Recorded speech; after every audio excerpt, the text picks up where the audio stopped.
Hello, this is Jane-Goodall, and I'm speaking to you on July the 14th, World Chimpanzee Day. It was 62 years ago, in July the 14th, 1960, that I first stepped onto the shore of what is now Gombe National Park to start what has now become the longest uninterrupted study of wild chimpanzees. In those early days, no one knew anything about the behavior of chimps in the wild, so wasn't I lucky? Everything I saw and observed was new and exciting. The fact that chimpanzees make nests up in the trees at night, the fact that they use and make tools. At that time it was thought that only humans could do that. The fascinating development of infant chimpanzees, their relationship with their mother and their older brothers and sisters, the different personalities, the ways that different males rise to top position in different ways, and even chimpanzee females show different ways of mothering. The long childhood, chimps have a lot to learn, just like human children. Today there's a number of other long-term studies in different parts of Africa, and we know that in different places chimpanzees have different cultures, behavior passed from one individual to another through observational learning. We know how adaptable they can be in different environments, and we're gradually gaining more and more information about our closest living relatives, more about their dark side. They can be violent and brutal, but more too about their gentle and loving and truly altruistic side. So many stories from so many places. 62 years ago, Gombe was part of the equatorial forest belt that stretched right across Africa, home to chimpanzees and so many groups of gorillas. Today, Gombe is an isolated island surrounded by bare hills where more people live than the land can support, too poor to buy food from elsewhere. And today, because of the logging, sometimes by commercial companies, but also by people living in poverty.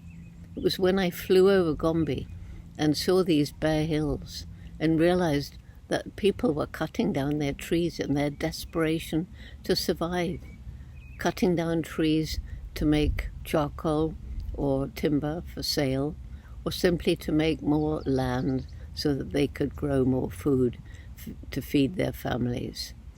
And so one of our efforts to protect chimpanzees and their habitats is to help the local people find ways of living without destroying the environment, to help them understand that protecting the environment isn't just for wildlife, it's for their own future, the value of the forest to their future.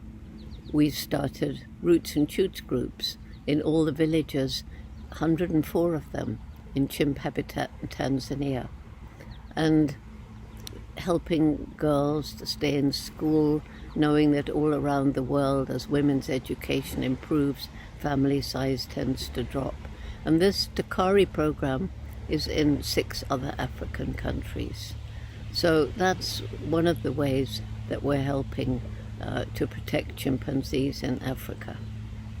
Chimps are also endangered today by the commercial bushmeat trade and by shooting mothers to capture infants for sale locally as pets or to sell to dealers who will traffic them to other countries around the world for pets or for entertainment. This is illegal, and sometimes we can persuade governments to confiscate the infant chimps who are sometimes sold in the markets or captured on their way to be exported. But then what to do with them? It was this that led to the starting of sanctuaries for these orphan chimpanzees so that they could be kept together in groups and eventually released into more naturalistic surroundings. JGI runs the biggest chimpanzee sanctuary in Africa, Chimpunga, in the Republic of Congo, and we also have another smaller sanctuary in South Africa, that's Chimp Eden.